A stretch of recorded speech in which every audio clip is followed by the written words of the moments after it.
Hello guys, welcome back to my channel. তো এই এপিসোডের শুরুতে আমরা তাদেরকে দেখি তারা ডিনার করছিল অ্যান্ড এখানে ট্যাং নিজের হাতে সার্ভ করছিল চিংসির জন্য তার ফেভারিট ডিশ। বাট তার হাত থেকে সিনলাও সেটা নিয়ে নেয় আর বলে যে আরে এটা তো আমার ফেভারিট ডিশ। অ্যান্ড তার এইসব বিহেভিয়ার ট্যাংকে অনেক বেশি রাগা ছিল, বাট তাও সে কিছু বলে না। অ্যান্ড জিংসিকে বলে যে আমার পেট ভরে গিয়েছে, তুমি আরামসে বসে ডিনার করো, ততক্ষণে আমার কিছু কাজ আছে তা আমি করে নিই। যখন কি জিংসি বলে আরে এখনই তো তুমি আমার সাথে ডিনার করতে বসেছিলে, এত তাড়াতাড়ি তোমার পেট ভরে গেল, কত ছোট পেট তোমার। আসলে ট্যাং এমনটা করছিল যাতে সিনলাও তার পরিকল্পনাতে সফল হতে না পারে, কারণ সে তার প্ল্যান বুঝে গিয়েছিল। বাট সিনলাও এত নির্লজ্জ ছিল যে সে এখনো শুধরোয় না, বরং সে ধৈর্যের সীমা ছাড়িয়ে গিয়েছিল। অ্যান্ড ট্যাং যখন বাসায় ফেরে তার কাছে এসে সে বলে যে মাফ করবেন, আজকে ঠান্ডা অনেক বেশি ছিল তাই আমি আপনার ড্রেস পরে নিয়েছি, আপনি কিছু মাইন্ড করেননি তো। বাট ট্যাং তো এবারে অনেক বেশি রেগে গিয়েছিল অ্যান্ড তার ধৈর্যের বাঁধ ভেঙে গিয়েছিল, তাই সে জিংসির কাছে গিয়ে একটি কার্ড দিয়ে বলে যে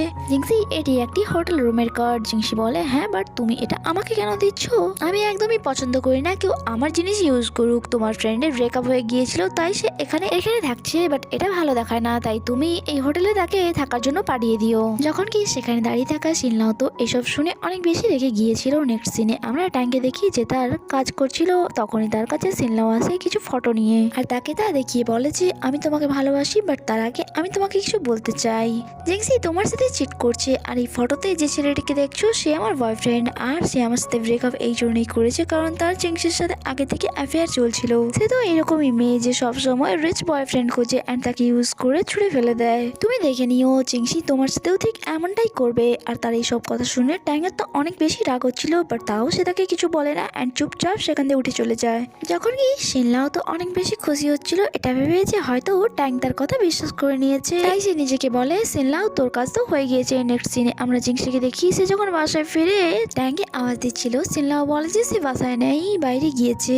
আর তখনই জিংসির নজর যায় ওই ফটোগুলির ওপর অ্যান্ড সে সিনলাওকে বলে যে তার মানে তুমি লুকিয়ে লুকিয়ে আমাদের দুজনে একসাথে ফটো তুলছিলে, যখন কি তুমি তোমার বয়ফ্রেন্ডের কাছে আমাকে তুমি নিয়ে গেছো। তার সাথে সাথেই আমাদেরকে ফ্ল্যাশব্যাকে একটি সিন দেখানো হয় যেখানে সিনলাও জিংসির সামনে অনেক বেশি কান্না করছিল যে আমার বয়ফ্রেন্ড আমাকে শুট করার হুমকি দিচ্ছে, তুমি বলো আমার কি করা দরকার। যখন কি জিংসি বলে যে তুমি ভয় কেন পাচ্ছো, আমি আছি তো তোমার সাথে। এরপর সে তার বয়ফ্রেন্ডের সাথে দেখা করতে যায়, যাকে সে এটা বলতে চাইছিল যে পরবর্তীকালে তুমি যদি আমার ফ্রেন্ডকে বিরক্ত করো তাহলে আমি তোমার নামে পুলিশ কেস করে দেবো। তার এই কথায় ওই ছেলেটি তার হাত ধরে বলে যে তাহলে তুমি আমায় $2 লাখ দিয়ে দাও। আর সেই সময় সিনলাও তাদের ফটো তুলে নেয়। অ্যাকচুয়ালি এই সব তার প্ল্যান ছিল। সিন প্রেজেন্টে শিফট হয় যেখানে সিনলাও জিংসিকে বলছিল যে এটাতে আমার কি দোষ, তোমারই দোষ, কারণ তুমি যে কারোর উপর খুব ইজিলি বিশ্বাস করে নাও। জিংসি বলে এই ব্যাপারে আমার ধারণা অনেক আগেই হয়ে গিয়েছিল যে তুমি কোনো ভালো মেয়ে নয়, বাট আমি এটা মানতে চাইছিলাম না যে তুমি এত খারাপ হয়ে গিয়েছো।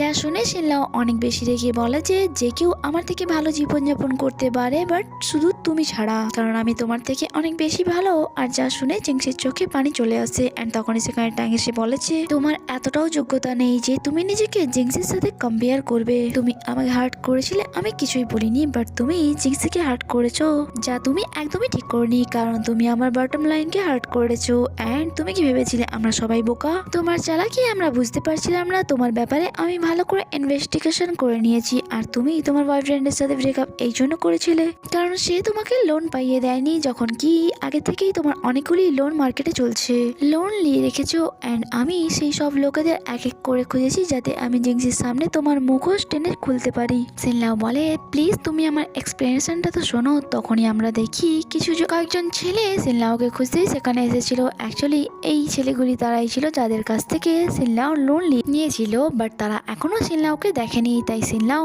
এই সুযোগটিকে কাজে লাগায় আর জিংসির কাছে ক্ষমা চায়, এটা বলে যে আমরা কি ফ্রেন্ড নয়, প্লিজ তুমি আমার হেল্প করো। বাট জিংসি যে আগে থেকে অনেক বেশি হার্ট ছিল, সে বলে যে তুমি আমার বিশ্বাস ভেঙেছো, তাই আমাদের মধ্যে আর কোনো বন্ধুত্ব নেই। তখনই সেই ছেলেগুলি সিনলাওকে দেখে নেয় অ্যান্ড যাদেরকে দেখে সিনলাও বলে আমার কাছে কোনো টাকা নেই, অ্যান্ড নিজেকে বাঁচানোর জন্য সেখান থেকে দৌড়ে লাগায়। এরপর আমাদের নেক্সট মর্নিং এ সিন দেখানো হয় যেখানে ফাইনালি আর জিংসি ট্যাঙ্কে তার মমের সাথে দেখা করানোর জন্য নিয়ে এসেছিল অ্যান্ড সে তাকে বলছিল ওই দেখো আমার বাসা। ট্যাঙ্ক বলে যে তুমি আমাকে এত তাড়াহুড়ো করে নিয়ে এলে যে আমি ঠিক করে ড্রেস আপ করার টাইম পেলাম না। জিংসি বলে যে ডোন্ট ওয়ারি, তুমি কোনো ক্লায়েন্টের সাথে দেখা করতে আসোনি, আমার মমের সাথে দেখা করতে এসেছো, অ্যান্ড আমি আশা করছি আমার মায়েরও তোমাকে পছন্দ হবে কারণ তুমি আমার পছন্দ।